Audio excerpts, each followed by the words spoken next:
Welcome.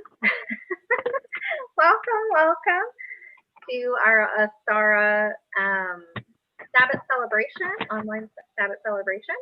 We are going to make this a reoccurring thing. We're going to celebrate the Sabbath together with you online for free to build community, get in touch with you, and to just share some things that we're up to or that we're excited about in regard to changing of the season. So we're happy to have you here. Today we're actually being joined by two of our coven sisters, Katie and Amanda are here on the call today, so we get to see their lovely faces. I'm Neen Puliano. I am the creatrix and owner of Urban Oracle, and we are a spirituality and witchcraft online shop that offers magical mentoring and gifts to help one unearth their soul's purpose. That is our intention, and the services and gifts that we provide are to be of further service to you, for you.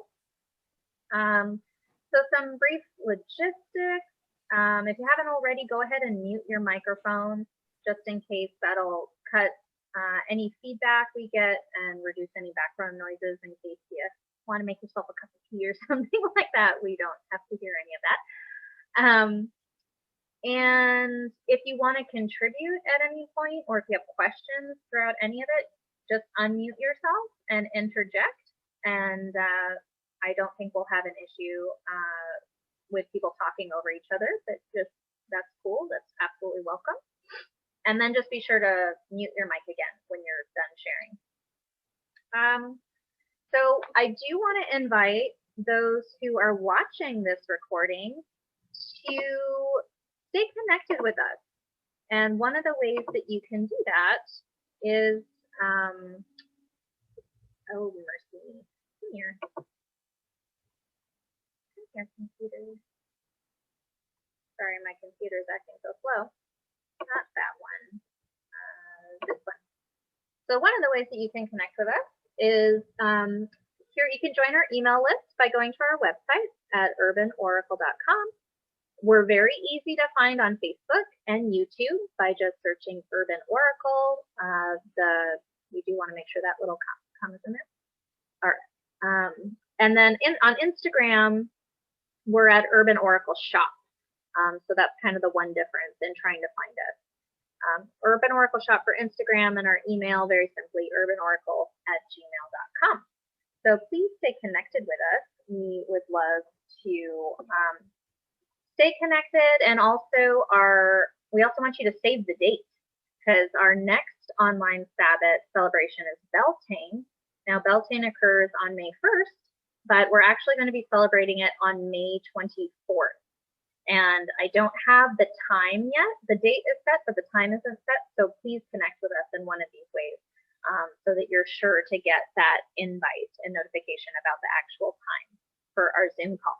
But we're doing it on the 24th so that you have plenty of time to prepare for the ritual that we'll be sharing with you.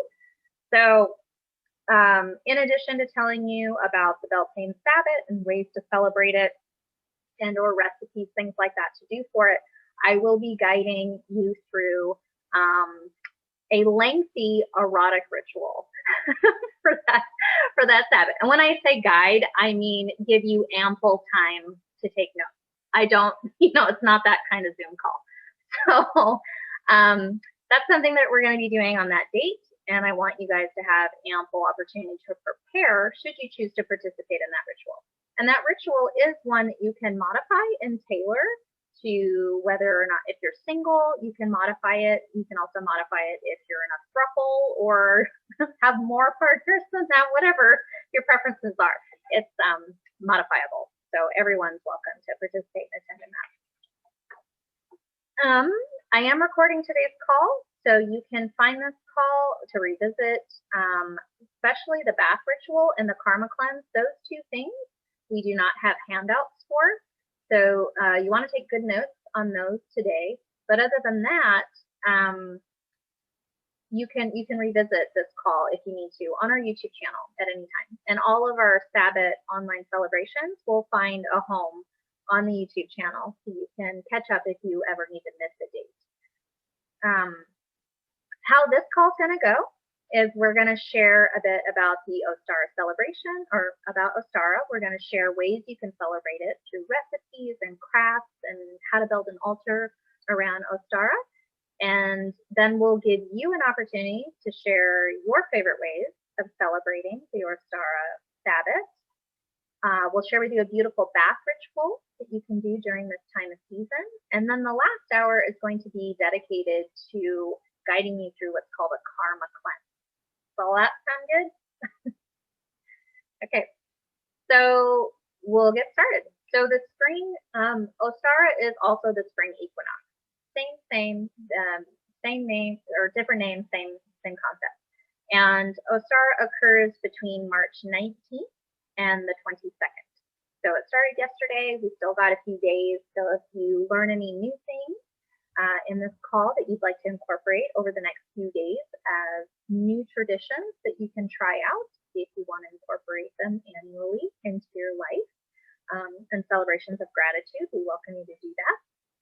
The easiest way to remember what the Ostara time of year, or this Ostara Sabbath, what it covers and ways to celebrate it, is think of it as witches' Easter. So a lot of Americans are well acquainted with how to celebrate Easter, including recipes of like the types of foods to eat, the colors that we see during those celebrations, the types of activities we do, how we engage with our family. All of those things are almost identical for the Ostara celebration. They totally cross over. And it's because Easter borrowed all the celebratory aspects of Ostara and made them their own. Remember, Ostara was here first, and the church borrowed those traditions, gave it a new name, and moved the date down a little bit. So with those things in mind, obviously we've got pastel colors, we've got eggs, we have the concept of renewal and rebirth and fertility, there's bunny rabbits, and all of those things are, and eggs galore. They're all very Ostara-esque. So the word Ostara is just one of many names applied to the celebration, or to the spring equinox. And this time of year has been celebrated for a very long time. When I say long, I mean like 10 centuries long, and across many different cultures. Obviously, they don't all call it the same thing, but acknowledging and observing these change of seasons is something that's been happening almost since the dawn of our species. And for the most part, that's because people needed to make those observations in order for them to survive. So conditions are very different now from how and when the Sabbaths were first created, when these celebrations first came into being. And it's because of that, because of the differences between life not being as harsh or as hard from when they were created to now. That's one of the reasons why at Urban Oracle, on these online Sabbath celebrations, we don't typically spend a lot of time on Sabbath history, because there's such a big difference as to, the relevancy and why things were created. Obviously, the gratitude piece in celebrating a Sabbath, having gratefulness and gratitude for all that you have, and often all the things we take advantage for, these Sabbaths are a wonderful opportunity to continue to hold reverence and gratitude for all the abundance that we have in our life and all the privilege we have in our life. So we definitely encourage and stress that the gratitude piece of Sabbath celebration is definitely one of the most important things we can do. But other than that, we have to keep it a little more modern as to how to participate with Sabbath nowadays. So we don't focus a lot on the history, and I want you to know that up front, so you're not disappointed about what we do here on these calls. So early pagans in the Germanic countries, this was a time to celebrate planting, the new crop season. And typically the Celtic people, they didn't celebrate Ostara as an actual holiday. They absolutely were attuned with the changing of the seasons, and taking time to be grateful for that and preparing for that change of season, but they didn't actually view Ostara as a holiday, is the difference between the two. Modern pagans mark Ostara as a time of renewal and rebirth. So this is the time where they encourage you to celebrate and witness and acknowledge new life by going out into nature, especially by going out into nature. So this is the time of year where traditions encourage you to take walks in the park, to go lay in the grass, to go for walks through the forest, and notice all the budding new life that's starting to appear, the birds that have started to migrate back, the change in the types of insects you see, and flowers. This is the time where you want to acknowledge all of those things. It's also the time to celebrate the balance between light and dark. The sun is making more and more of an emergence here. And it's beginning to tip those scales where the return of new growth is near and imminent. It's just around the corner. So let's see here. As humans, our species, our own bodies experience a very cyclical occurrence. We experience these cyclical changes every year at the same time of the year in accordance and corresponds to these changing seasons. We go through these repetitive patterns of contraction and expansion. And I don't just mean summer and winter. Our bodies go through these shifts more times than just twice a year, and they happen at the same time. So if you are aware of what seasonal changes, how those seasonal changes affect the human body, it really does open up a window of compassion, not just for yourself and the things you may be experiencing during that seasonal change, but also for others around you. And that's actually the precise reason why we're doing a karma cleanse as part of this event, is to address and equip you with some tools for the seasonal change that you are experiencing in your body during this time of year, mentally, physically, emotionally, and spiritually. But we'll get to the karma cleanse in a hot minute. So we want to talk about and share with you ways to celebrate this Sabbath. So one of the things that I find totally adorable and fascinating is this concept of tie-dyed eggs. And I don't mean like Grateful Dead tie-dye. When we say tie-dye, we're referring to actually taking a silk necktie and wrapping it around an egg and boiling it so that it creates these really wild pattern transfers. So I have a photo to share with you. Can you guys still see the Connect with Us page? Yes. Okay, thank you. Okay, so let's go to this one and let me, okay, so these are some really cool patterns that are just transferred onto these eggs from neckties. And it's a very simple thing to do. If you think neckties, that sounds like crazy expensive. If you go to Goodwill or a thrift shop, you can purchase a silk necktie for like $1. So it's not very difficult to do.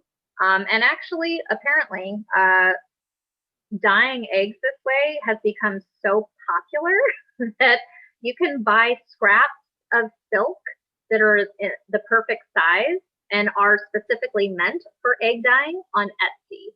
They sell these little silk scrap kits.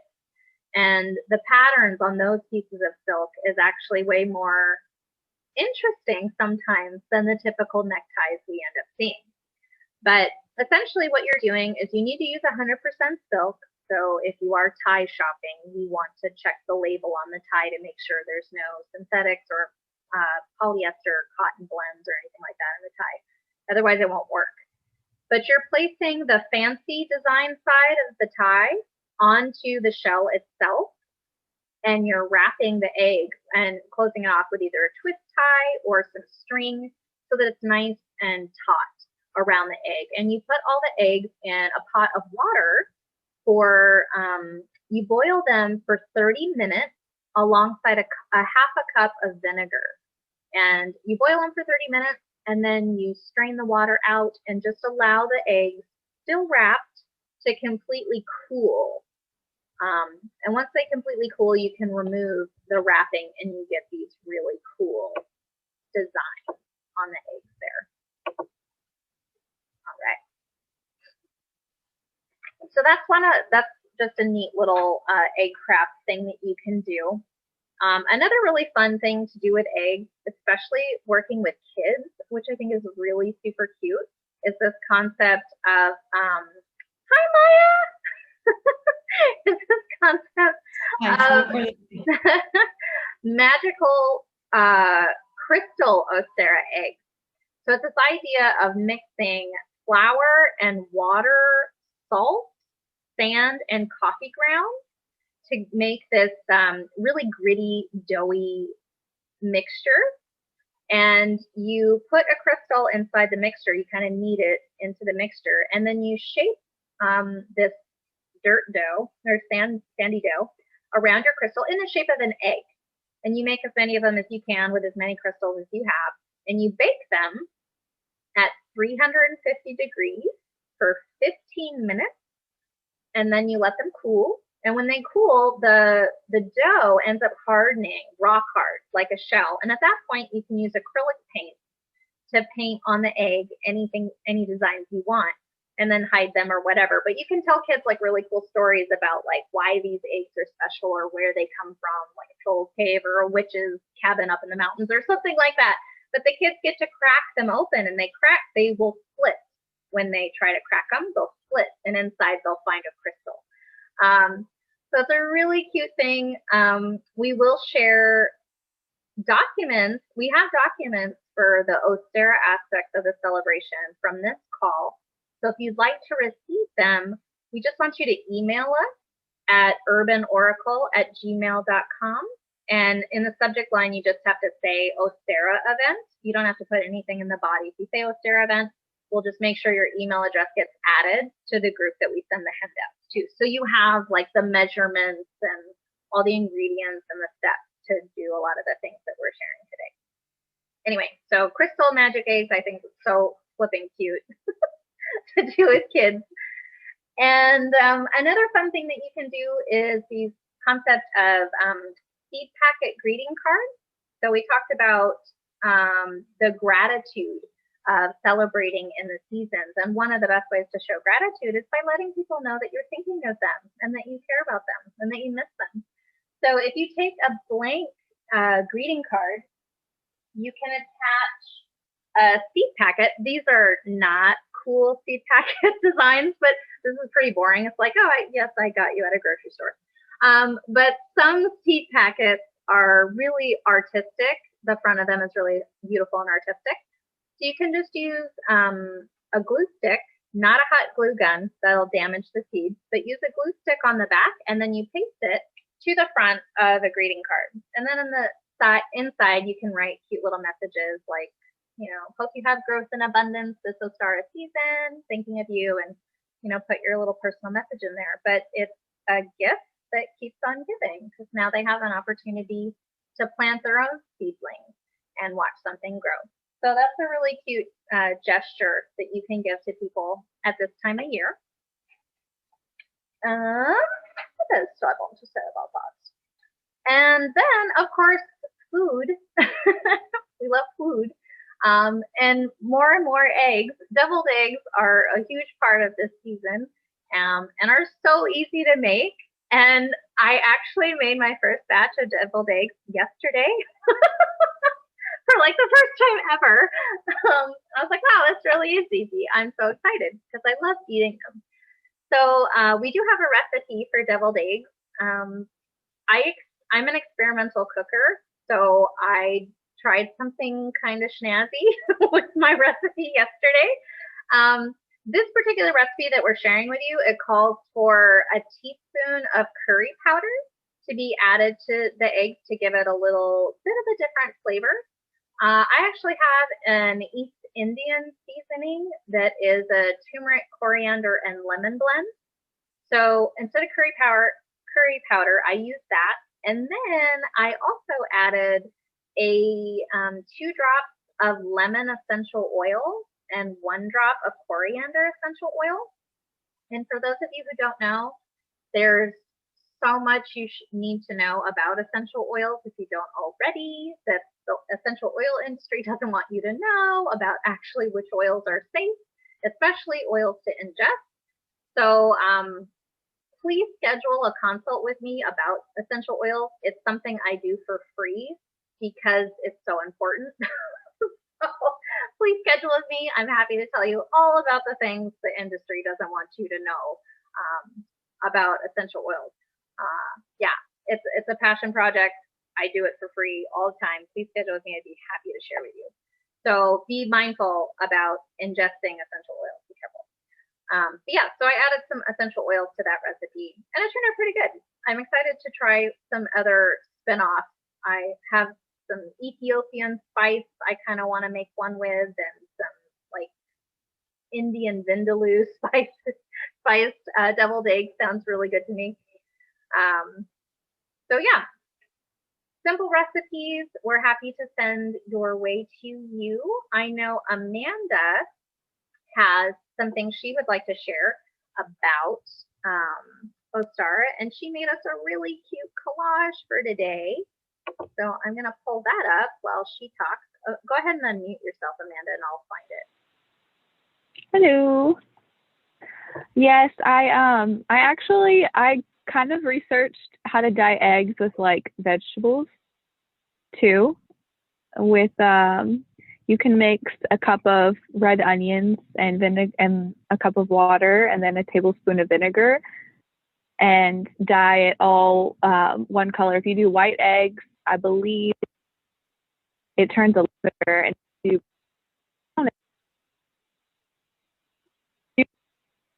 Babe, you're breaking up.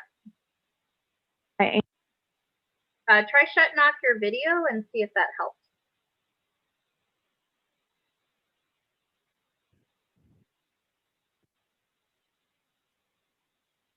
Uh-oh.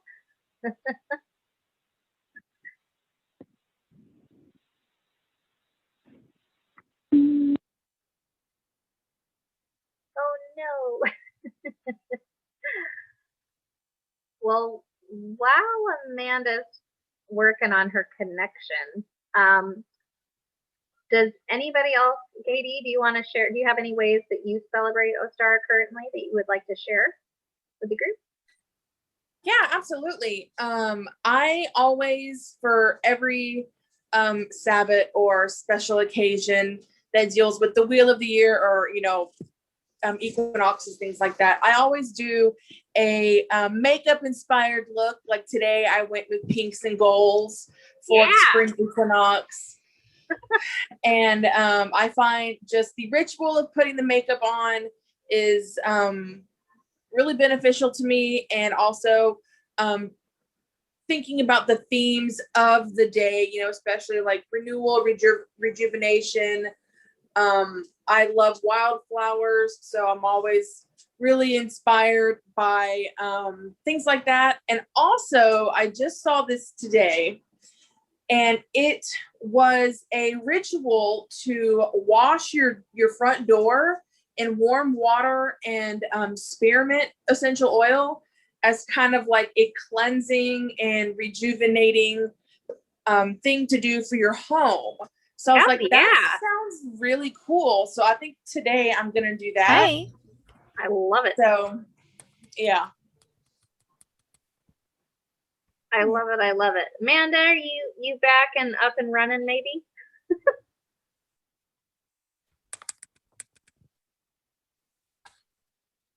Uh-oh. Amanda, you're on mute, by the way, babe. sorry. There you are. What happened was my Bluetooth wasn't connected. All right, buddy, I'm trying to do this from my car because I was expecting to be in a hotel room. I'm out here in Boerne, Texas. It's been a great weekend. I got to watch some Spartans run around, and tomorrow I get to run. Yay! Okay, so now that I'm back, yeah, I made this little collage because I did this for a few other a few other Sabbats that I was able to research during my time studying with Neen, and the beautiful lady there is Ostara herself. Apparently, she is the goddess of the event. There's a lot of cute pictures. She's just like Mother Nature mixed with, and she reminded me of Bridget, who is from Imbolc, where it's just like one with nature, one with the animals, very giving. And then I showed the picture of the egg dying because, well, I haven't dyed the eggs yet, but I'm going to. That's what I plan to do this Ostara, is to dye eggs. And you chop up a red onion, a whole cup of red onion diced, put it with a cup of water and a tablespoon of vinegar, and you'll get beautiful beautiful lavender eggs if it's white eggs, and red eggs if it's brown. And then you can do the same thing with purple cabbage. 1 cup of purple cabbage, 1 cup of water, tablespoon of white vinegar, and you'll get blue on white eggs, green on brown eggs. And you can do the same thing with yellow onions, orange on white eggs, red on brown eggs, and then beets, pink on white, maroon on brown eggs. And all this I haven't seen Neen yet, but that's also going to be in the little handout, so that if you want to make naturally colored, naturally dyed eggs, healthy to eat afterwards, then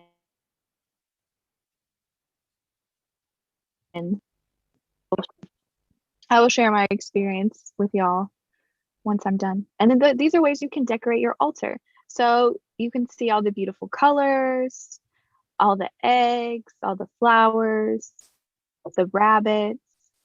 There's a bunch of crystals on there too, and I've created a list of crystals that you can see. Neen, I wasn't going to have you bring up the crystal page, but if you have it, it would I be got it right here.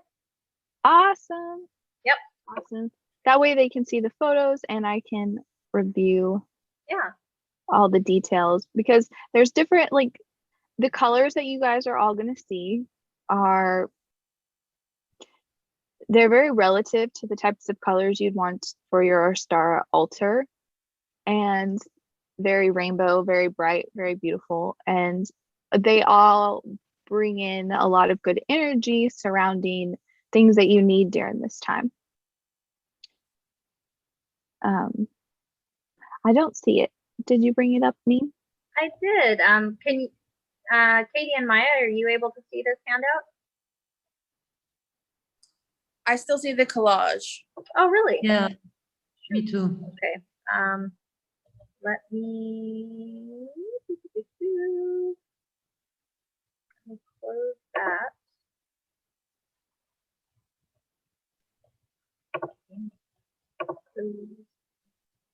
Do we see this screen now with the crystals?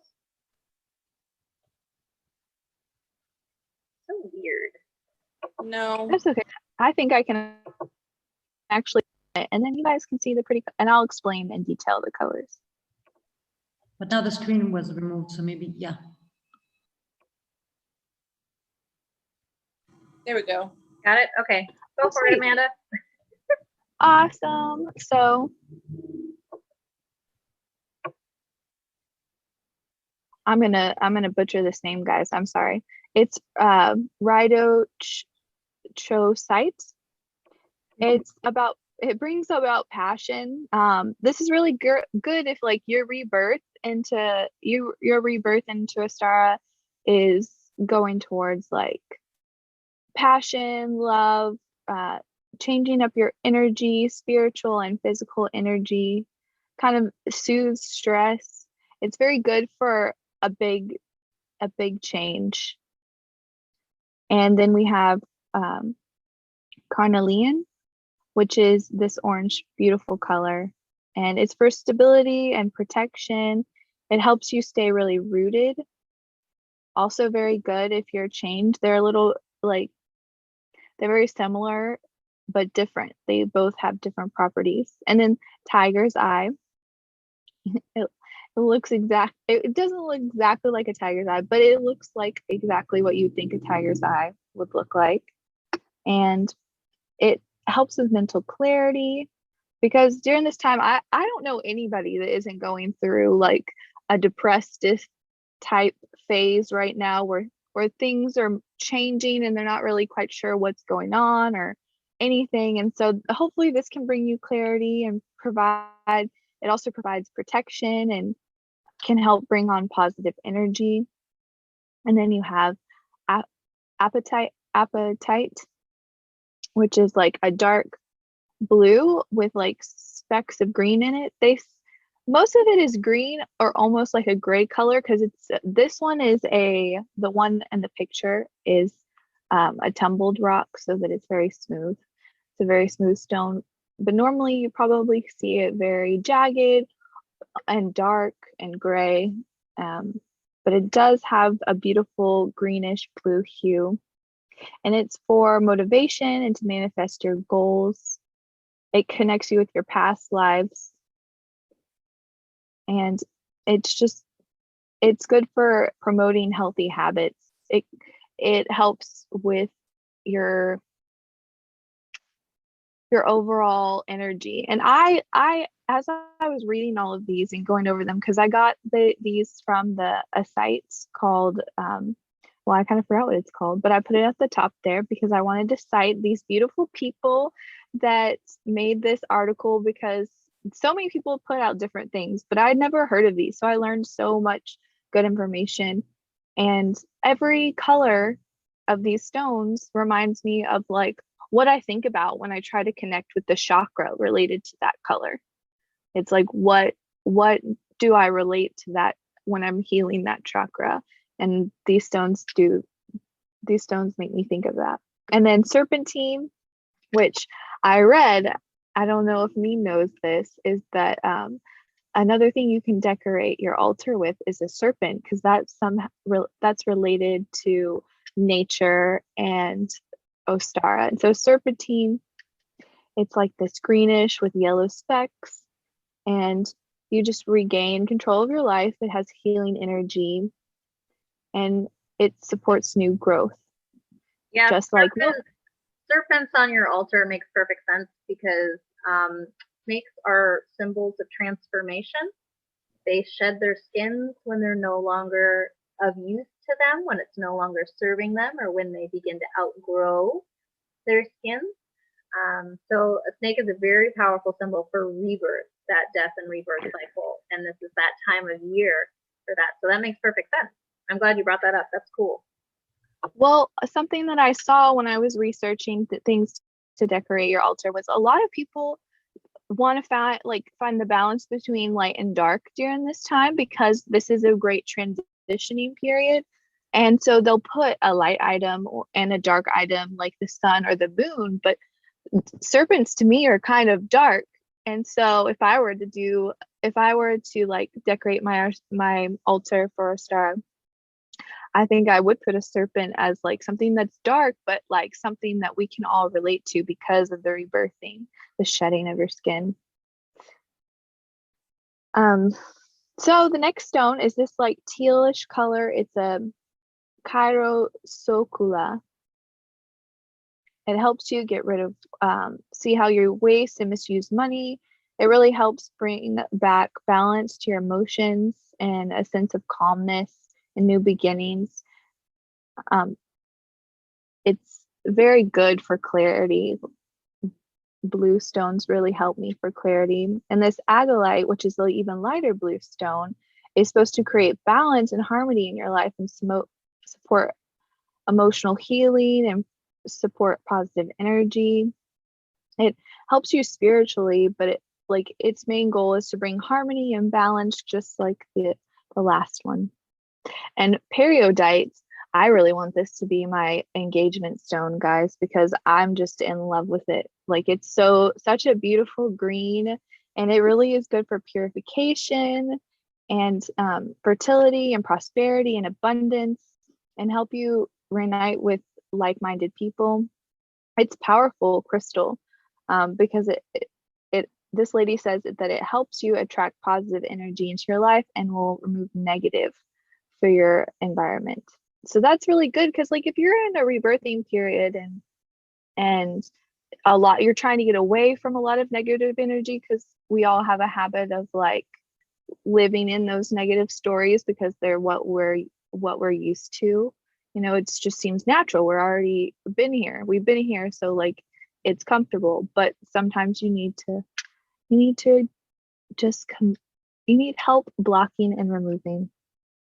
And then there's Larimar, which is this bluish with white streaks. It helps bring dreams and goals into reality.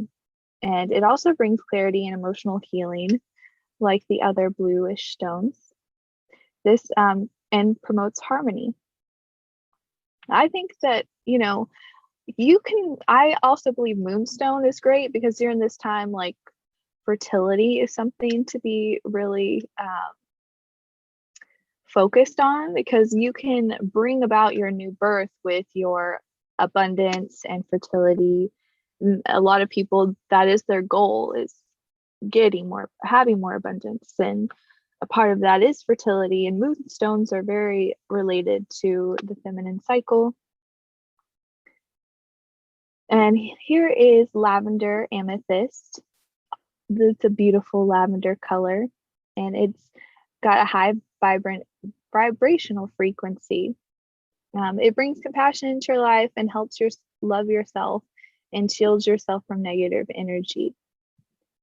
It says it can help you when you experience loss, and you can find your old pattern, help you let go of old patterns that no longer help you. That ties back into helping you with the rebirthing process. And then there's orange calcite. And it's this beautiful orange. I just love all these colors, guys. They're perfect for your altar. They're perfect to take with you. But the decoration, these would definitely help bring your altar right into the Ostara colors.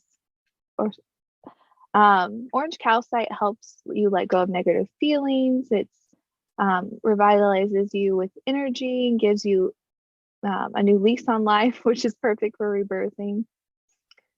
And then other decorations that you could do. So Ostara is all about, she said, it's the witches Easter. Pastel colors, pale colors are really great for decorating your altar, or whatever part of yourself you want to decorate. If you want to wear colors to celebrate because you're in the broom closet, you wear all those colors all day long.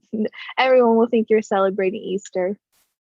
And then pink is, well, you can do pink candles or pink decorations to kind of support love in your life or open your heart. And then there's orange for creativity, yellow for abundance, and then green can also be for abundance, but it's for growth, and it's about the becoming with the earth and like just kind of understanding and learning from how to grow like it does. It's on a constant grow pattern, constantly changing, cycling. So are we, but you can't always see it from the outside like you can, you can see flowers die in the winter. You can't really see us die in the winter, but a part of us, it does. And now it's time to get that back. And so you can also do blue for calm and clarity, lavender candles or decorations for your intuition, and any kind of colorful springtime flowers. You can relate these. You can pick the colors based on what they bring, like with the colors I suggested before, or you can just do whatever looks beautiful to you, whatever you like. And then eggs are definitely great for decorating because it brings on fertility and a signal of birth. And then the serpent that we were talking about before, which could be your something dark with your something light, or you could do something light and something dark, as in like a black candle and a white candle. Like you don't have to get super metaphorical about it.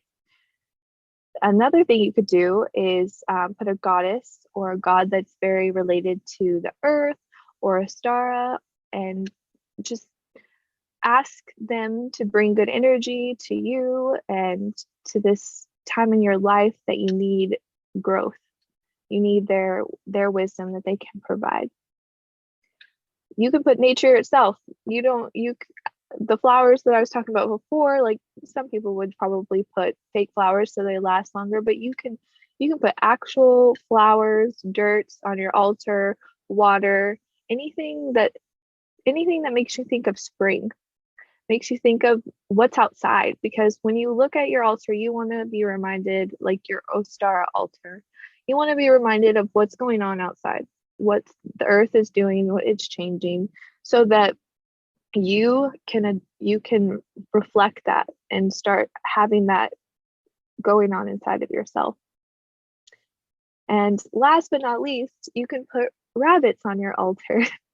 They're a sign of fertility, they're a sign of, nature and spring is here. I mean, everything is going back to its happy little ways, and we're just around the corner from Beltane, and things just get even more springy and fun as it goes on.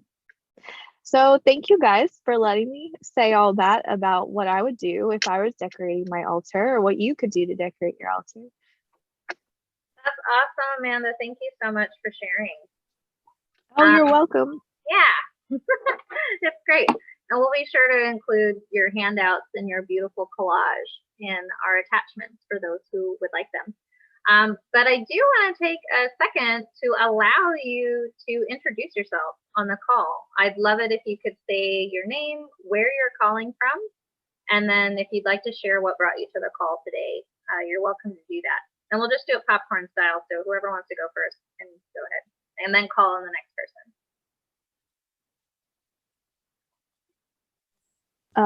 I'll go first, okay, so that since I'm here. Hi, I'm Amanda Van Dorn. I live here in Austin, Texas, and I'm very new to all this. I'm very new to paganism and to Wicca, and I love it. Thank you guys for being here.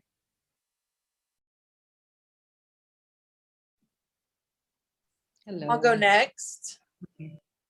I am Katie Ferguson. I'm calling from San Marcos, Texas, just down the road from Austin. And I joined the call to celebrate the day with my new friends that I've made, and just come together in a time where coming together is not something we can really do.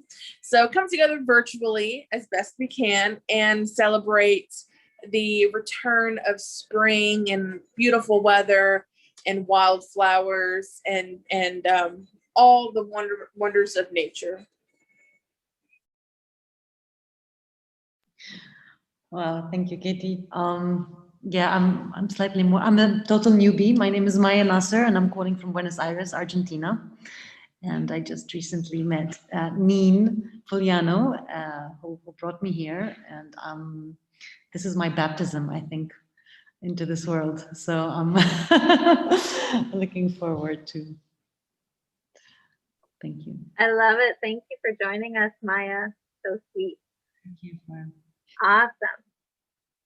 Okay, so I want to share now with you this bath ritual, and I fully admit that Amanda and I chose this ritual for extremely selfish reasons.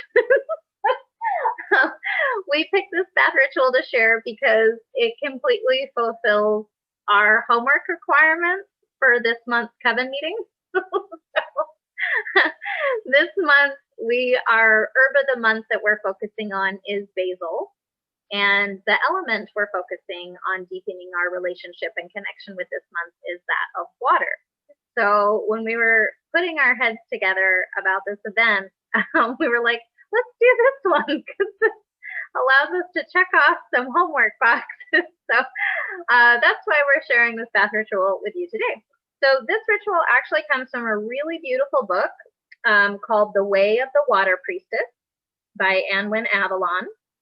And this is an incredibly generous book. And when I say generous, I don't mean that it's really fat and thick. I mean that she literally has shared with you like a lifetime's worth of water rituals in this single book. It's just, the whole thing is filled with rituals. I started putting tabs in here, like, oh, I'll put a little tab for where the rituals are. And you could tell I'm a person that does not skip ahead, because I ended up using an entire like package of tabs. I think after I got through blue, I was just like, oh my God, what have I decided to do? This whole book is tabs. Anyway, yeah, so I'm going to share with you a beautiful little picture while I talk about this bath magic, or I guess I need to share my screen with you first. Hold on one second, sorry. Share screen. Here we go. Okay, so while you enjoy this beautiful picture, I'm going to talk to you about this bath ritual.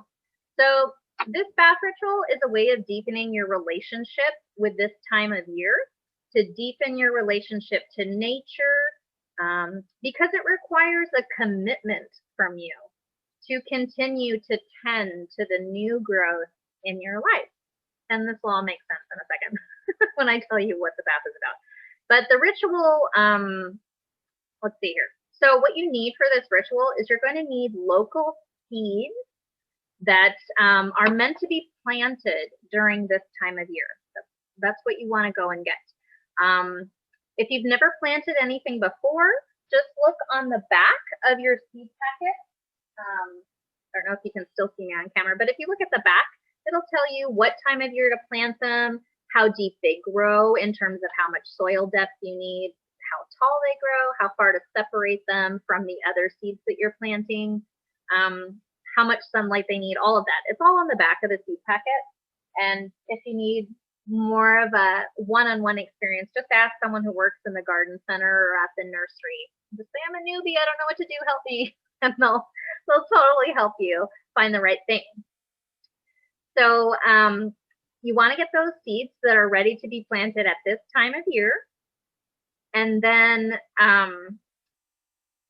they should be things that you can plant that grow well in a garden or in a window box. And some great options that can pretty much thrive and flourish almost anywhere in the world at this time of year would be calendula flowers, which is actually what this seed packet is calendula flowers, sunflowers, seasonal veggies, daisy seeds, and herbs that would be great during this time would be thyme, rosemary, lavender, or sage. Obviously, because of our homework, we got basil seeds. But then once you got your seeds, what you're going to do is you're going to draw a hot bath, and you're going to need 2 towels, one towel or a sheet that eventually you will use for your seeds, and you'll also need one for yourself. But you want to make sure that the seeds you picked are organic so that they're safe for you to bathe with, safe for you to share water with these seeds. You don't want any chemicals from seeds leaching into your bath water that you're going to be sitting in. Like, that's not ideal. So make sure you're getting organic seeds. But then once in your bath, you can get in the bath when it's hot or warm, but once when it starts to cool, you want to bring a small, tiny sacred vessel with you and put your seeds inside this vessel, and then you're going to bring it into the bath with you, keeping it in the vessel to start with. Enjoy your bath. And once when the water's begun to cool down a bit, you're going to let the seeds out of the vessel and float into the bath. You want to allow the seeds to touch your skin. And while you're in this bath, you want to envision yourself as your highest self, your high priest self, your high priestess self, or your highest self, however you want to word it. You want to envision yourself in this bath as the best version of you, the version of you that has all of your blockages and all of your obstacles removed. You are completely infinite and abundant and free. And you want to allow your mind to wander with this vision of your highest self, as if you are blooming like a beautiful flower, and that you yourself are producing your own seeds that will then nourish others and heal the waters of the world and any other aspect of yourself that you want to nourish, nurture, and grow. So keeping along with this vision that you're creating, you're sharing space with these seeds and allowing the water imbue, like draw out this vision you're creating to imbue the water that your whole body is in, and also to touch and bless the seeds that are sharing this space with you.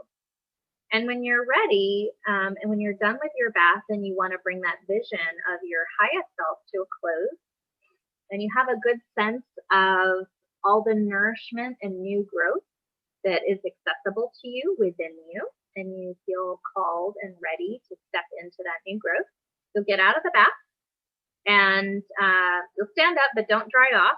You're going to stand on your extra sheet or towel, and then you're going to wipe or shake or scrape the seeds off your body onto this secondary towel or sheet.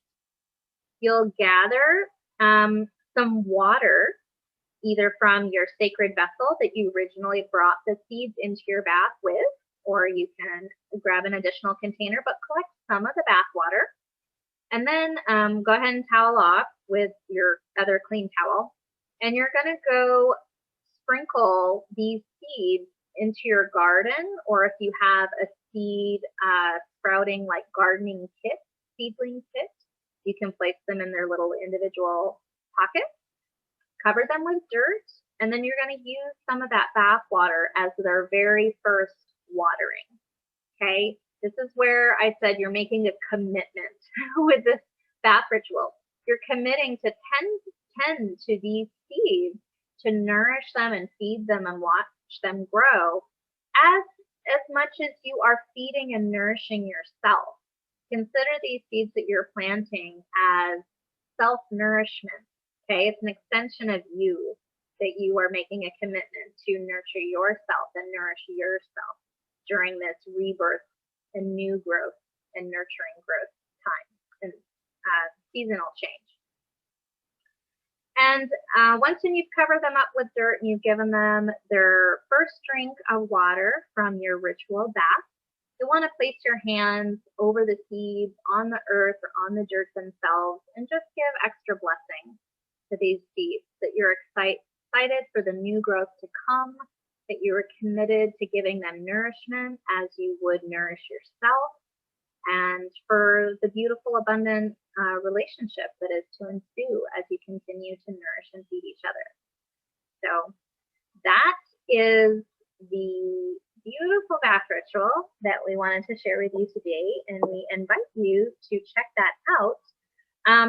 If for some reason you're not able to get to this bath ritual during this Ostara time, or say before the end of the month, this is a very appropriate ritual to do on any new moon, provided that it's still a time of year where planting seeds is optimal.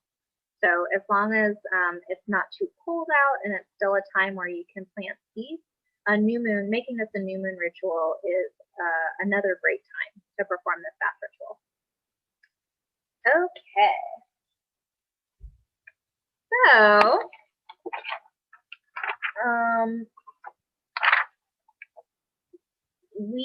does anybody have any questions about that before we move on to our karma cleanse? No?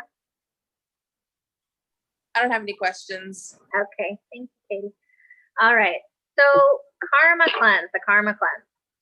So this time of year, I mentioned that the human body goes through these, we go through changes when the seasons change. And it's cyclical for us. We experience these same things every single year. And even Amanda commented on how there's some things surfacing for us right now. She's wondering, why do I feel this way? This is crazy. And she's exactly right. Where we are right now, this spring equinox, this Ostara Sabbath time of the year, is what's also known as the deep thaw. So this is that time of the year where all of the accumulation of all that has come into being over the winter, it's beginning to melt away.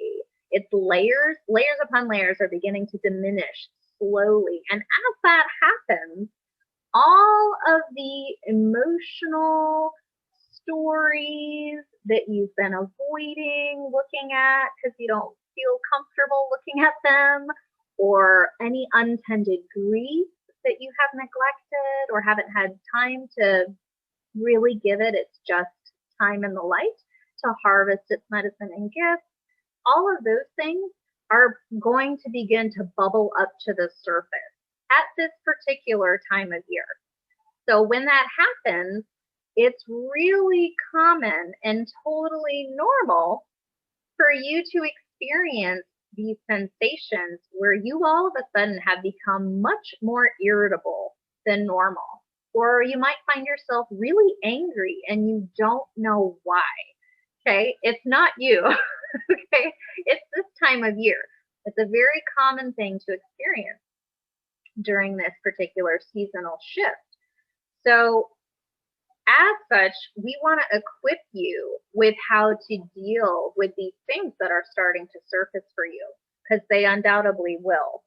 So the karma cleanse is going to be a very beneficial tool that you can use to address any discomforts or limiting beliefs and emotions or patterns that you have bubbling up for you during this time. You should know that when stories and emotions like this begin to surface for you, that is your body's way of telling you, literally tapping you on the shoulder and telling you that you are now ready to harvest the medicine of these stories. The issue is that most people don't know how to harvest medicine from their own stories.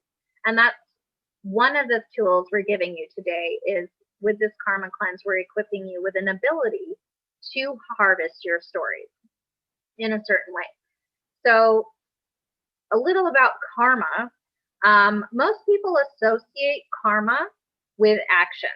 That's typically people's understanding of karma, is that if I do something bad, I've just gained some bad karma. If I do something good, I gain some good karma. That's a basic understanding for most people.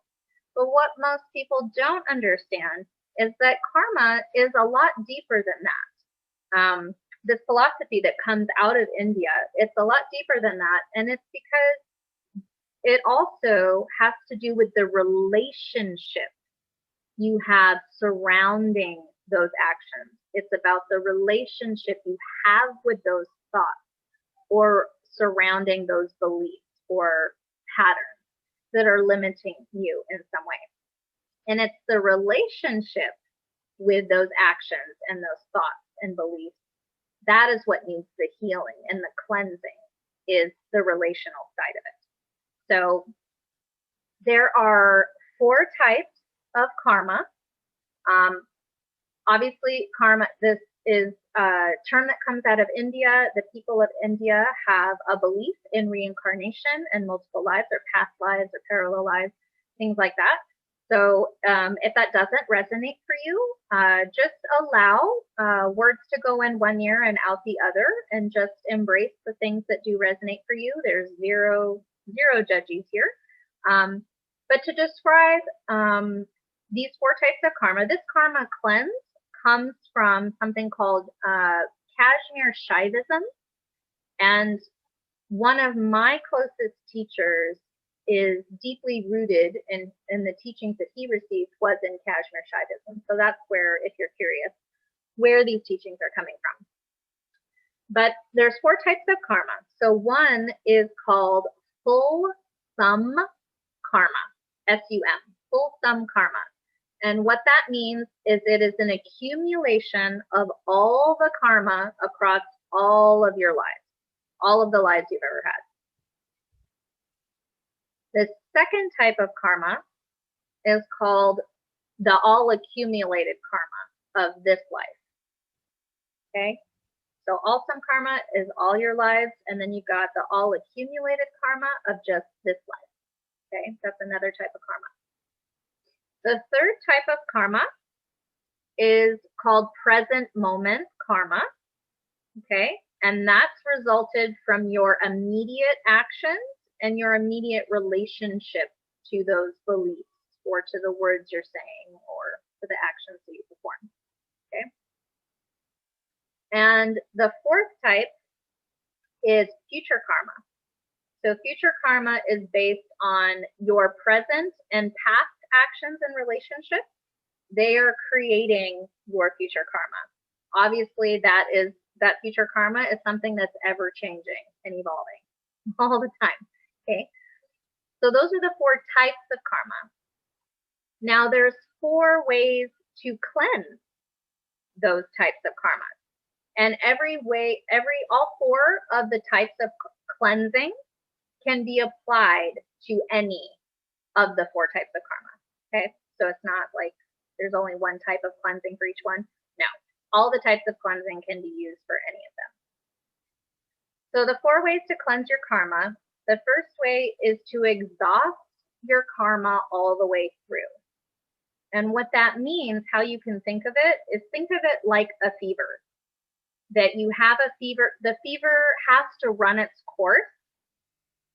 It has to run its course all the way through until your fever breaks. And it's only then that you are restored and replenished in your more tranquil self. Okay. Now, with exhausting one's karma, that's something you can't do anything about it. It just has to run its course. There isn't any proactive action you can take towards exhausting one's own karma. That one just takes time. The trouble with that, and why you don't want to rely on that one way of cleansing your karma, is that for those of us who do believe in multiple lives, sometimes it can take longer than a single lifetime for the karma to be exhausted. So that's not the best proactive plan or method to bank on. But just know that that is a means. There are lots of things, cycles and beliefs and patterns of repetitive behavior I've had in my own life that I have exhausted the karma of those. They just came to an end all on their own. And I only realized after the fact what had really gone on there and what that exchange was, and my realization about the ceasing of this pattern and behavior came after the fact. Okay, so you can exhaust your karma within your current timeline, but it's not a great thing to bank on, because you just never know when its time is gonna be up. So the second type, or second way to cleanse one's karma, is to focus on gratitude. And that's something you can absolutely do right here and now in this very moment, even today, is to focus on gratitude. So practicing gratitude in ritual forms, or just in prayer, or thinking it in your thoughts, or taking a pause and speaking gratitude. It's something a lot of families do around the dinner table before they eat. That's also an expression of gratitude that you can participate with. Giving any type of offerings of gratitude for all that you have in your life is absolutely a very proactive and positive way to cleansing one's karma. The third way to cleanse your karma is by healing your wounds. Healing your wounds and your stories of your past and present life in this lifetime. Okay.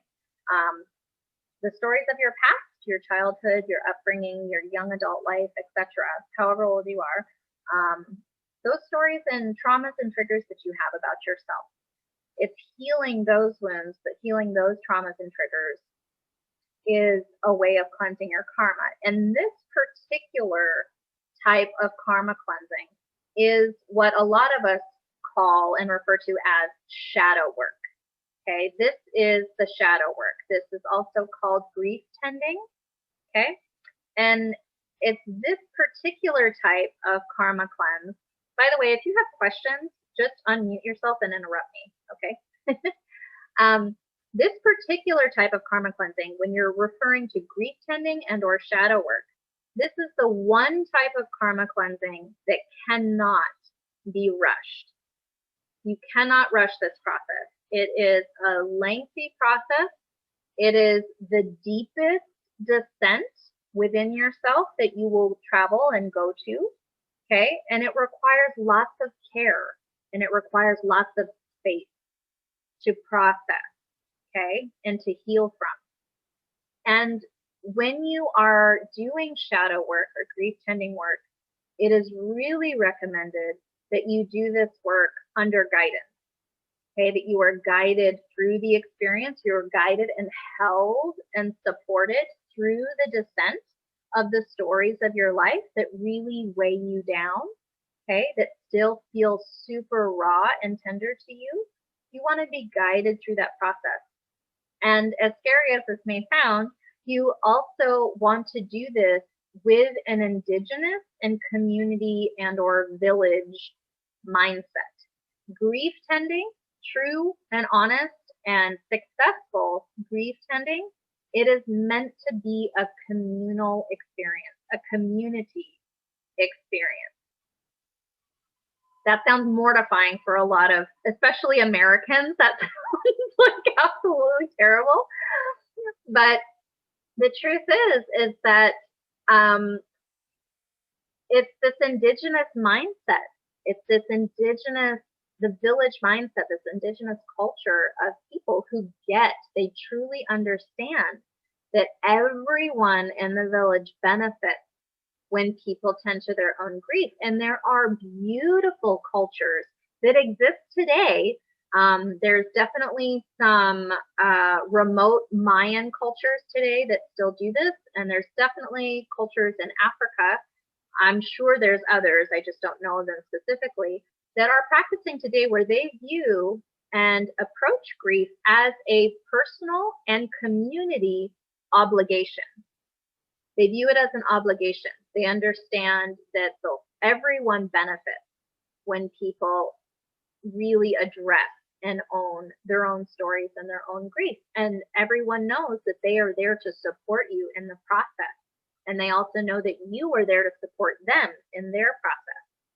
So that number 3 way of cleansing karma is definitely meant to be a community affair. And I'll talk a little bit more about that a little bit later. But yes, untended wounds, traumas and triggers, and untended grief, that can become a sickness within the body. And it does affect your ability to function. It affects how you relate to others. It will affect your relationships. So it's a very important thing to tend to. As Americans, especially, we are not taught to be honest about our feelings and to make time and create space for our feelings. We're taught to ignore them, to stuff them down, to not cry in public, like all these things we're taught about our emotions. To a degree that most people are afraid to feel. Okay, so I get the struggle and the hesitancy about doing shadow work and grief tending, and you absolutely have to wait until you feel called to do it. You know, you can't force yourself to do shadow work. It's too much of a commitment. You have to decide that I do want to work on this and I am ready. Okay. So the 4th type of karma cleansing is adopting new actions and new patterns. Okay. So this is adopting new relationships and new actions with your karma. And it's this approach, number 4, that we're going to do right now. Okay, so I'm going to teach you how to do number 4 right now. Okay, so I'm going to guide you through some steps that it takes to create new actions and new patterns surrounding one karmic belief or one karmic pattern that you currently have that continues to bubble up for you. But in order to do this, I need you to consider a couple things before you decide on what your one belief is. Okay, so first of all, I want you to pick one belief or karmic pattern that continues to reoccur in your life. It's got to be reoccurring as one of the criteria. And it's something that you feel, it's an area in your life where you feel like you continue to get stuck in that belief or in that pattern, you don't like it, and you are ready to change it. You just decided, I'm ready to change this pattern. You want to make sure that whatever you choose to focus on for this exercise is not the deepest, darkest trauma or trigger you've ever had. This is not the type of karma cleansing you want to use to address the most tragic circumstances of your life. Those types of circumstances are what shadow work and grief tending is for. To address those types of wounds, you need to do the dark descent. Like, you need to do that long, supportive community process where you can really be held and get the time and attention you need to work through those traumas and triggers. So this is not the exercise for that. So don't pick something really scary, okay? Not today. So stick to something more on the surface. Some examples for you about kind of what I'm talking about are things like beliefs such as, I have to do everything myself. Okay, that's a limiting belief or a reoccurring pattern that a lot of people have.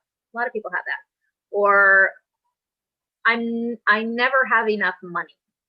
Or I'm always living penny to penny. Or I have a terrible relationship with food. Okay, things like that, if that helps. Okay, that's the type of thing you're looking for.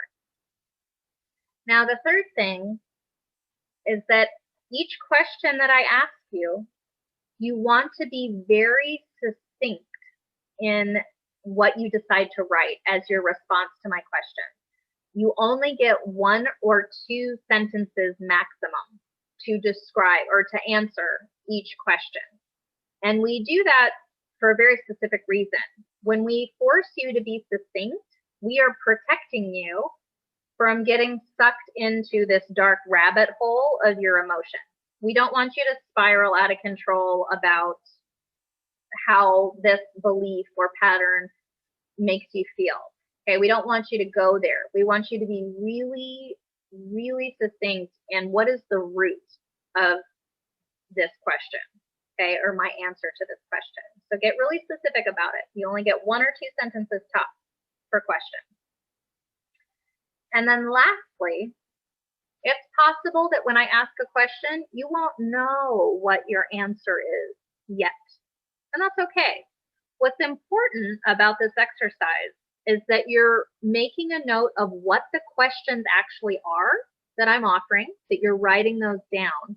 And if you're not able to answer the question for yourself with the belief or pattern that you've chosen to work on today, then write down what the examples are that I give you so that you have this bare bones template. By the end of the call, I want you to have a template that you can refer to where you can bring new karmic beliefs and new limiting patterns into this exercise in your own time whenever you want. Okay, so make sure you're writing down the actual questions.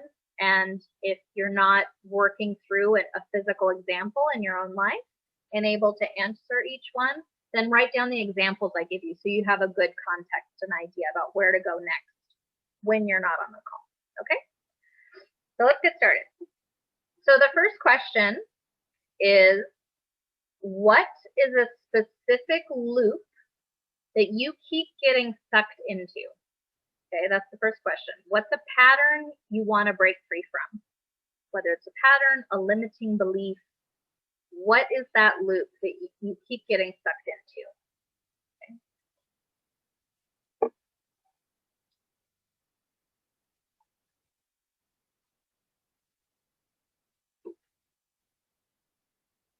And I will give space for you to write, to think, or whatever between each question. So take your time.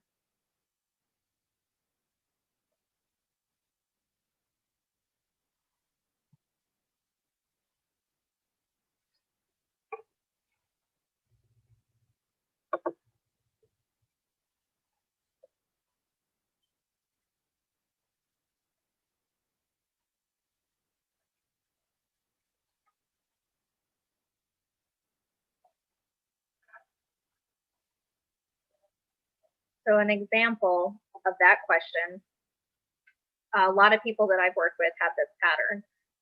But I'll share one person's experience all the way through the questions. And that is that she said, I feel like I have to do everything myself. Okay. That was her reoccurring losing pattern. Comes up for her a lot.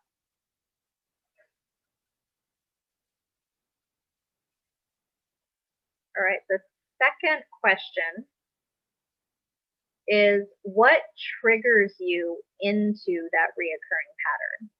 What has to happen for that pattern to pop up for you? What is it that triggers you into that pattern? Her response to that was she feels like she has to do everything herself when she sees that people are not contributing to the level that she would contribute to a situation. Whenever that happens, she gets triggered and, oh, I have to do everything myself.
The next question is, what is your initial thought when you get triggered? Okay, so her trigger is that when she sees people not contributing to the level that she would, the initial thought that arises when that happens is she thinks, in order to get what I want and to move things forward, I guess I'm going to have to do it alone. Again, that I have to do it all myself. That's her initial thought that arises. So what's your initial thought that comes up when you get triggered?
Okay, and then, and just tell me to slow down if you need me to. The next question is, what is the immediate feeling you experience when you think that thought? When you think that initial thought, what's the feeling you experience? For her, it was anger and judgment. That's what comes up right away for her, anger and judgment.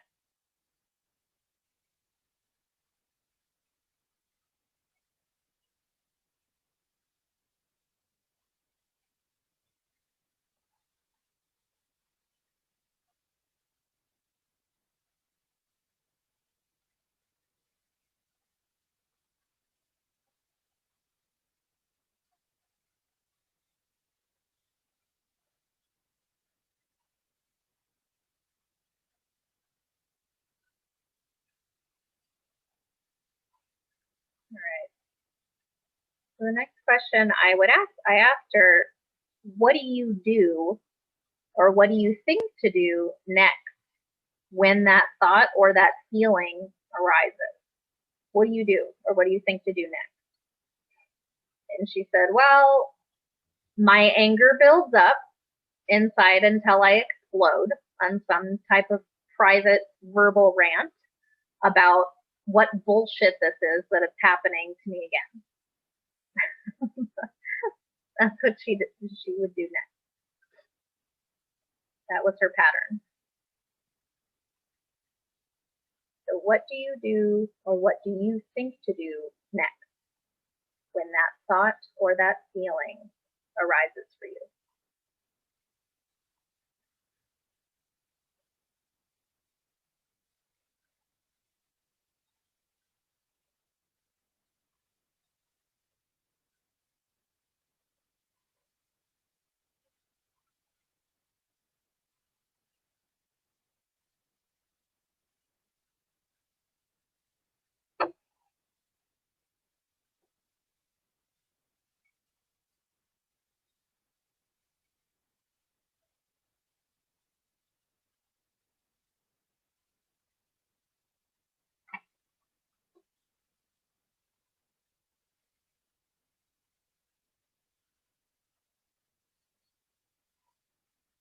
And the next question is, what do you do after that?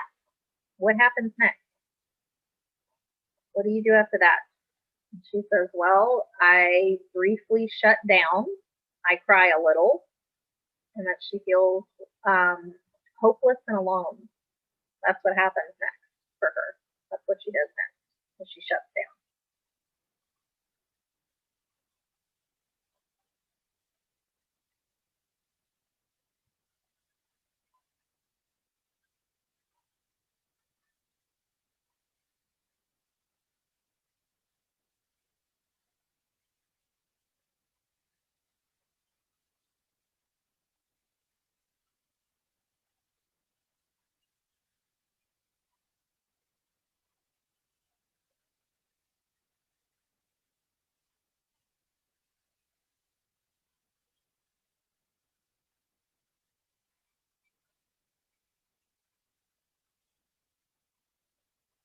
All right. The next question is, what is the new karmic pattern? How do you want to show up to that triggering situation? When that triggering situation arises, how do you want to feel in that moment? In other words, what is the actual karmic pattern you want to have? Remember, karma can be good. It doesn't have to be bad.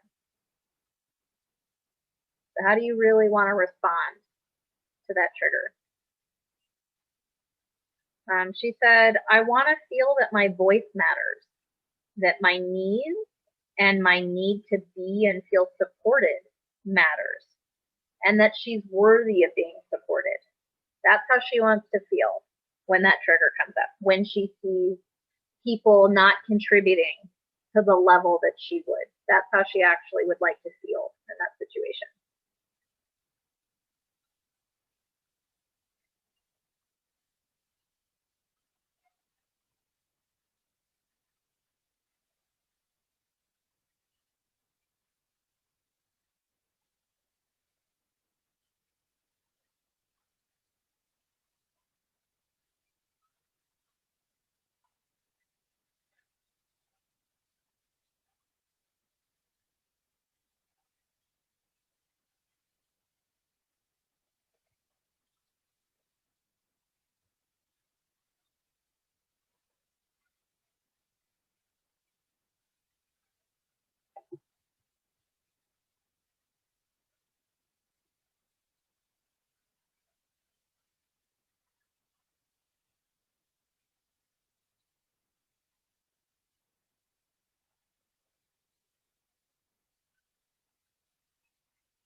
The next question is, how would you like to respond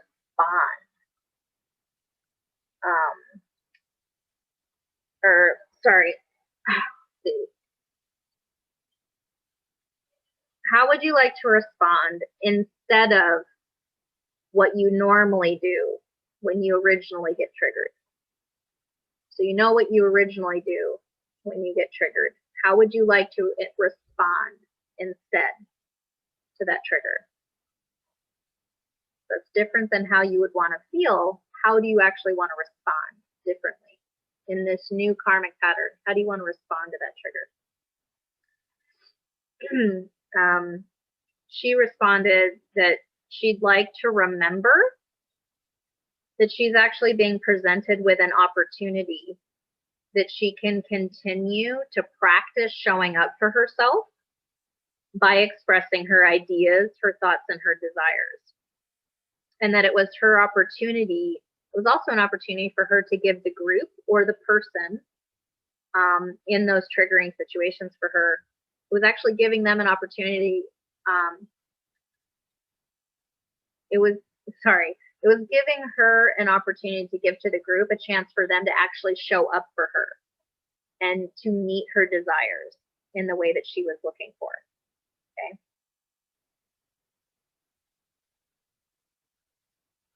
So for her, how she would like to respond was a reflection that she'd like to recognize the opportunity becoming available to her by expressing her needs and her desires.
Next question is, what would be the next step to support that feeling or thought you'd like to have?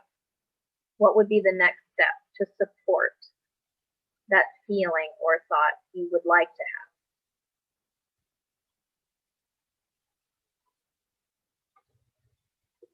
And she said, I'd call in the group or the person for support. I'd call them in for support and actually ask for what I need.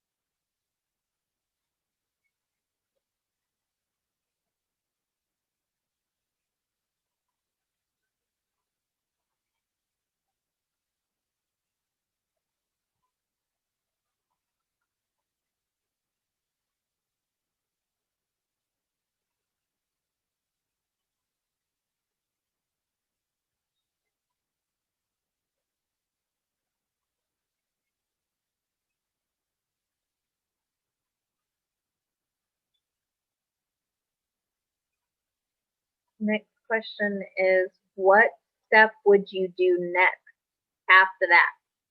What would be the next step? Said, well, I would create space for a dialogue to commence where we're both collaborating our ideas and leaving room for a shared new vision that might even be better than what she had originally planned, or what she had originally desired. She'd create space for something new to happen where collaboration could be possible.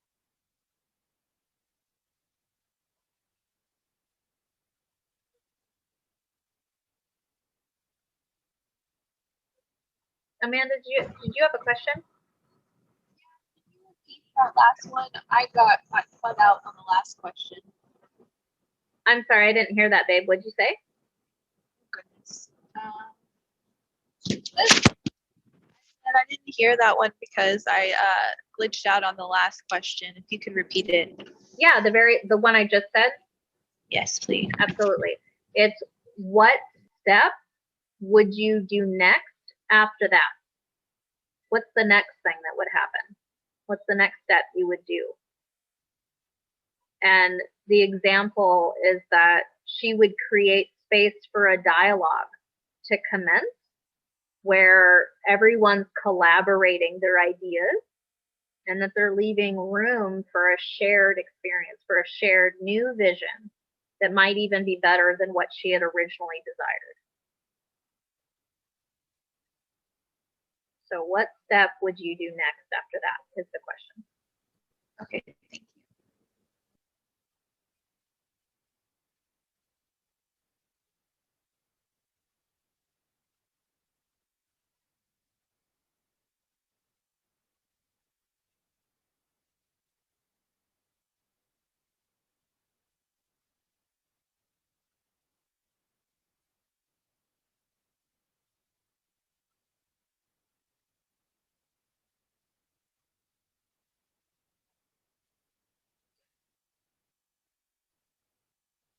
The next question is, how would that feel to do that last step that you just came up with? How would it feel to do that step?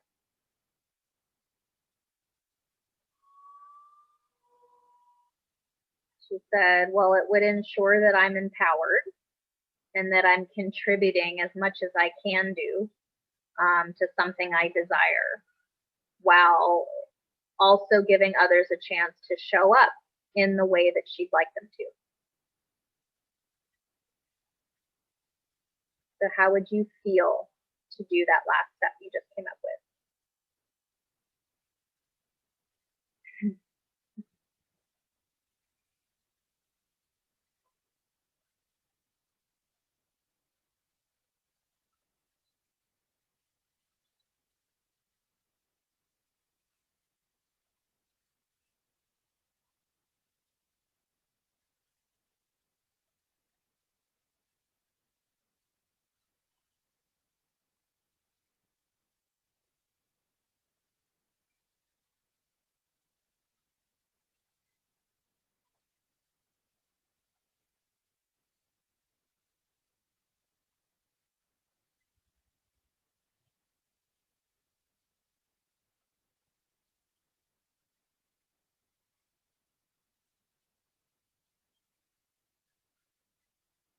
So the next question is, what is your primary belief that supports your old karmic pattern?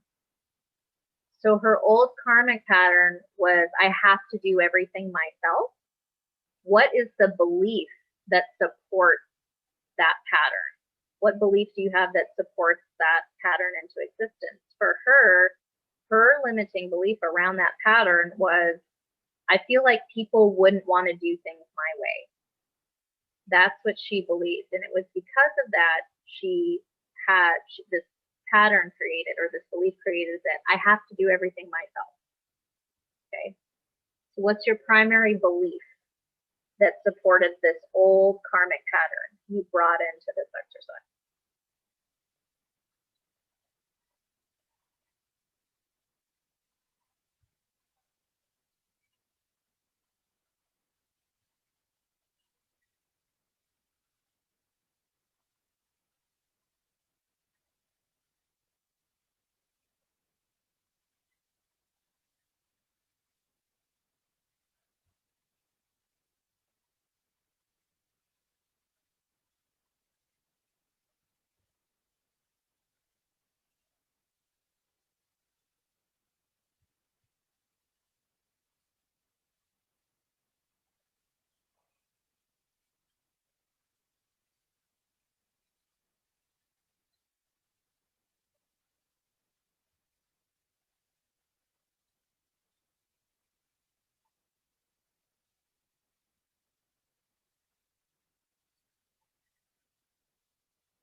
The next question is, what feeling does that belief give you?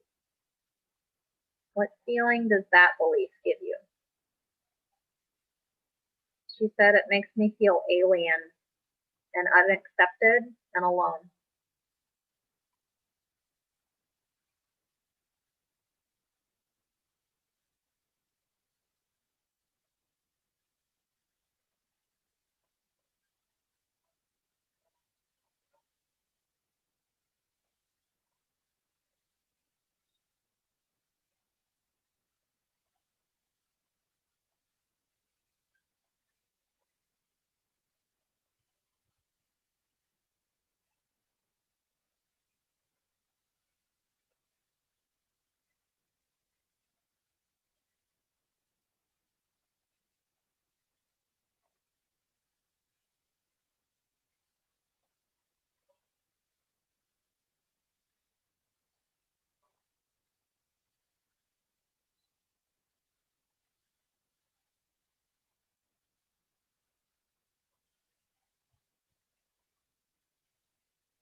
And the last question is, what is the new belief and the new story that enforces the new karmic pattern you desire to have? So you've already listed what's the new story, what's the new karmic pattern you want to have. What is the belief that will support that new karmic pattern you desire to have when that triggering situation arises? What's the belief or the new story that enforces that new pattern to exist? And her new belief is that her ideas and her voice carries tremendous value and influence, that she can be received positively. That putting herself out there, sharing her ideas, is the best way for her to practice showing herself, that she can be received well and that people can have an opportunity to agree with her. And what was an interesting discovery for her is that she didn't realize before that the first person she had to convince of her ideas, that her ideas had value, was herself. Something that she discovered through this exercise. And if she convinces herself she has value first, that people will follow.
just know that every belief and every pattern that you have in your life already, even these patterns, even the patterns you want to change, they all have value.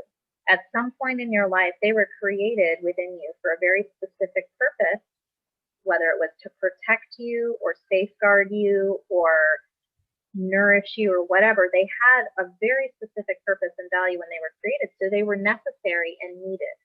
So there's nothing to feel guilty or shameful or bad about for having what has become and evolved into a limiting belief or pattern that you're ready to move free from. It's totally okay that you have had and have carried this belief and pattern with you. So do offer yourself compassion in this moment.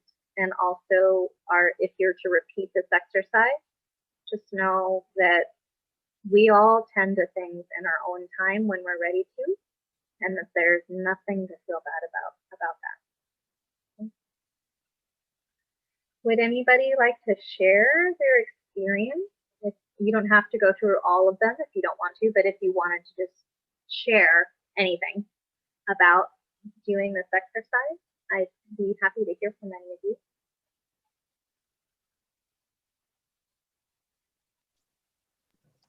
I'll share. Thanks, Kate. Yeah, go for it. Oh, Amanda, you can go ahead. No, you go. You said it first. Okay. So the recurring thought or action in my life is that I impulse buy too much, and the feelings that kind of trigger that impulse buying are feelings of boredom or feelings of stress. And by buying impulsively, I am filling a void in myself by those feelings of boredom and stress. I'm feeling something that I feel like is missing in my life. So something that I'd like to work on doing is, instead of in those feelings of boredom or those feelings of stress, replace that action of impulse buying with something that is healthier for me, financially, number one, and mentally, emotionally, spiritually. I would like to use things like yoga and cooking and reading to fill that emptiness I feel during those moments in my life. And by doing so, I would, instead of taking away from my life to fill these holes that I'm feeling, I am bringing good feelings in to fill those holes. Kind of a condensed version of what I wrote down. Yeah. Kurt, thank you for sharing. Yes. I can relate. That was a good share. Does anybody else want to share their experience? I'll share. Amanda? So I started off by saying, by my belief being that, like, I feel like I need to eat. Like, I'll just eat all day long if I let myself. And if it's like out of the need of like kind of feeling productive and feeling like this is something that I've accomplished, because it's always on our to-do list throughout the day. Yeah. And I started off by doing that, and then I connected so much to the examples of the feeling like I have to do everything myself, that I just spent the rest of the time trying to get nourishment off of what she learned and see if I could learn some more about feeling the need to do everything myself, because somehow, and her example of realizing it's because she didn't think anyone else would agree with the way she wanted to do things. I feel it's the same way. Like, why? I don't know. I'm not really sure where that all came from, but that's definitely something that I relate to, and I'm kind of excited to dig more into it. Yeah. Awesome. And thank you for sharing, Katie. I was really nice to hear that, because I've been an impulse buyer, and I have to stay off online shopping, or I'll try to avoid myself. Yeah, and what you said about feeling constantly needing to eat, I that resonates with me, because since the pandemic, my number one thing to impulse buy is delivery, because I don't really feel comfortable going out anywhere. But you have like 6 different apps that you can choose from to deliver food, and it's that instant gratification of feeling boredom and stress like everybody else is feeling in the middle of a pandemic. But not only am I taking away from myself by spending money that I don't need, I'm also filling myself with food that really isn't good for me. So I feel what you're saying on the feeling like you need to eat, especially, now when all different sorts of food are so readily available. I know that we're definitely not alone in that. I'm sure my roommates would agree on both counts about Uber Eats and all that. No, I'm in the same boat. Walking my eating habits, I eat my feelings. That's what I do. So walking my eating habits through this exercise is next on my to-do list. The next karma that I'm going to cleanse is my relationship to food, for sure. It's on the agenda. I'm right behind you on that. Yeah. Ooh. Yeah, that was my pattern. Okay. I mean, that was your pattern with food? Actually, it's not food. It's in general my inconsistency. I'm not able to maintain a habit. So, like for example, I've been biting my nails all my life, but for 6 months I have them long and beautiful, and for 6 months I start again. For 3 months I'm the healthiest eater, and I make the best food, and then I just destroy it all, and it's on and off, So it's boredom, it's exhaustion. It's like in many ways a loss of interest in caring for myself and taking care of myself, and that comes and then of course when that happens, I'm like, I'm forever doomed. I'm never gonna fix this, so I become even more destructive. I never went into bulimia or I never threw up or did these things. No, it's just I start eating compulsively while ordering food instead of sometimes I have food in the fridge, but I won't bother to cook it, or I want to punish myself and not eat that apple or that great pie that I've made. I will just, just become more and more just autodestructive, and it is related to my mother, who I think my belief is that she wasn't there to nurture me, in a literal sense, and also in a non-literal sense, but I used to wake up very, very young, and she was depressed, and I would have to make my own breakfast, and I would have to take care of putting food also on the table for my brothers and sisters, and then also the emotional abandonment, that I went through at home. So yeah, to fix that, I have no idea how to fix that. I tell friends now, I even boast about it, but and they tell me, no, but you have to do that and you have to do that, but it just won't solve itself. So today I started actually a defense mechanism program that I told you about. It's a one-on-one, and to look at my defense, but it's very similar to what you're saying, because you're saying certain things and I'm like, wow, this is what I was learning today, how to go, because I also think that my mother and the fact that she did not nurture me has also become an excuse, because it's not possible that I like tap into what's, the origin of, and then it doesn't fix itself. So there's something even deeper, and I am not even able to like get there to, There is see a lot of it. layers and so much medicine that's waiting for you in the stories of your life. You can hear the layers. I'm really excited for your journey that you're going through to unearth those. And please reach out to me if I can be helpful in any way. I'd love to support you in that journey. Being able to articulate and to reflect on those layers and how they might be connected to other things and how those things might be connected to other things.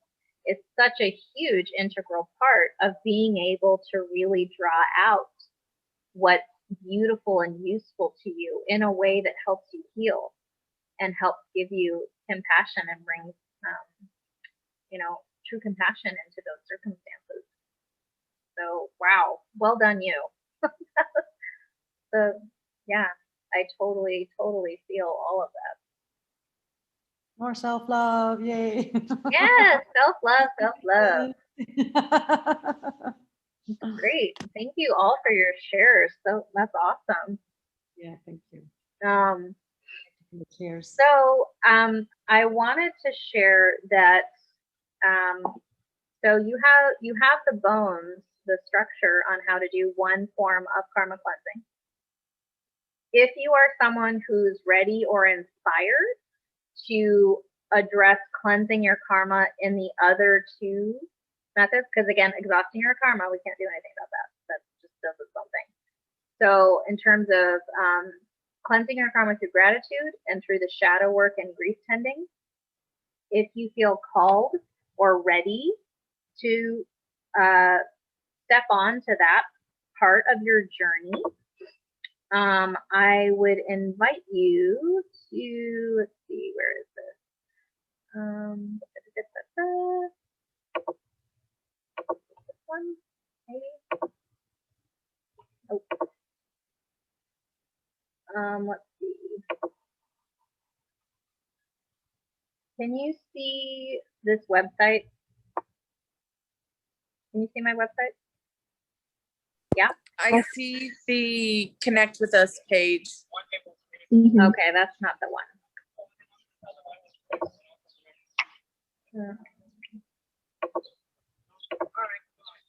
Trying to get it on the right. Here we go. Okay. Now you can see the website? Yes. Okay.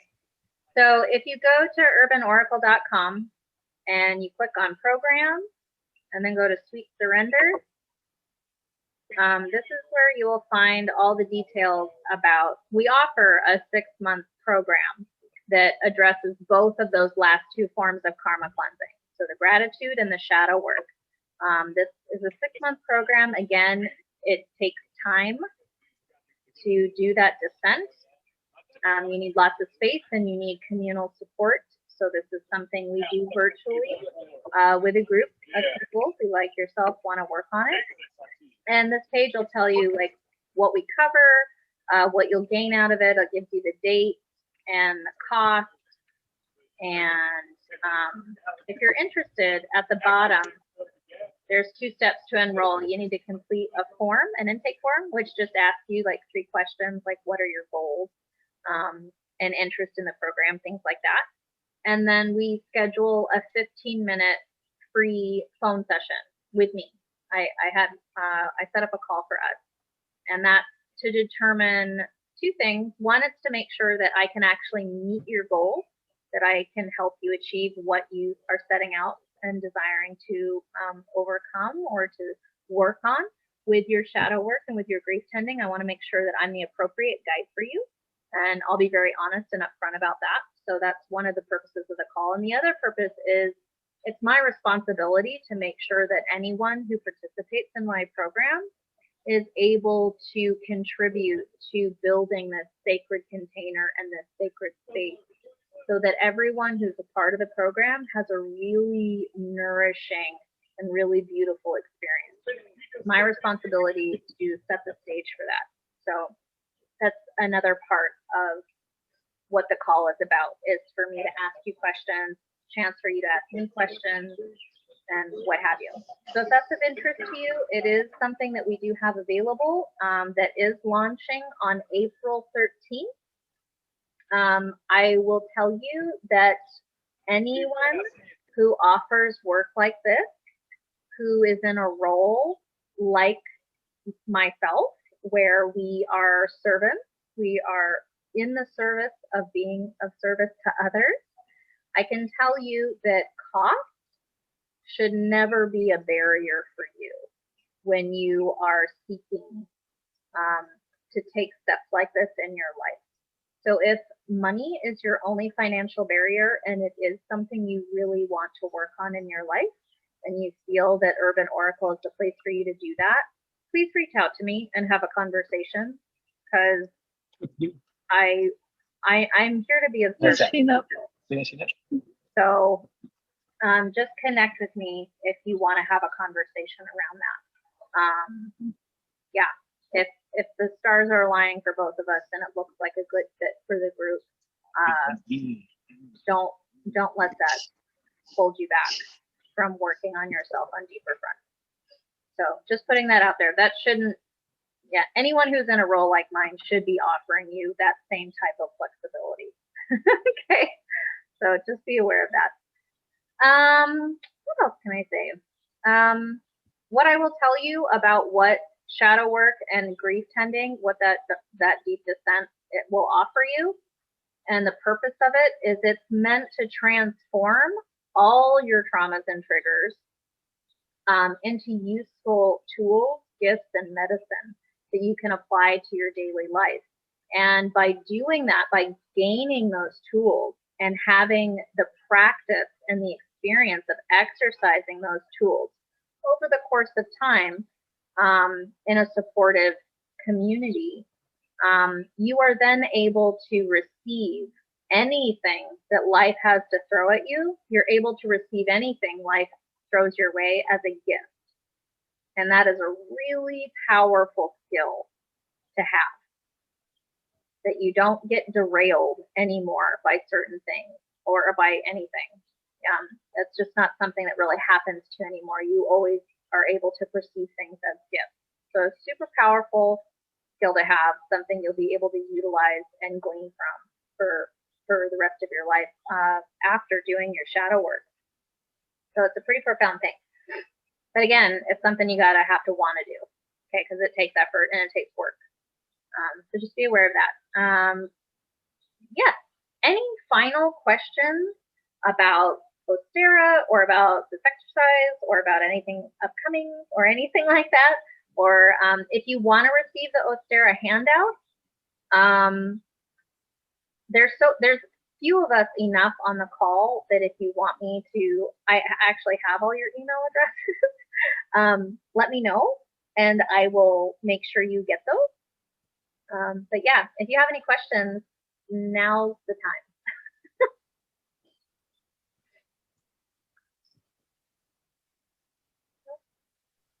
And if that's not a problem, I can get back to you with questions at some later stage, or yeah. Absolutely, Maya. Of course. Thank you so much for coming. And thank you everyone for being here. I hope you have a beautiful next several days through the 22nd is your time to celebrate the spring equinox in Ostara. Hope you got some lovely little ideas to percolate. Katie, thanks for rocking some amazing makeup today. I love your Ostara makeup. It's so great that you said that was your way to celebrate, because it was the first thing I noticed when you got on the call. I'm like, your makeup looks awesome. Yes, gorgeous. So that's great. I'm looking forward to the next one for Beltane, and have a beautiful, beautiful weekend. Thanks for tuning in. You too. Ciao, everyone. Bye-bye. Bye.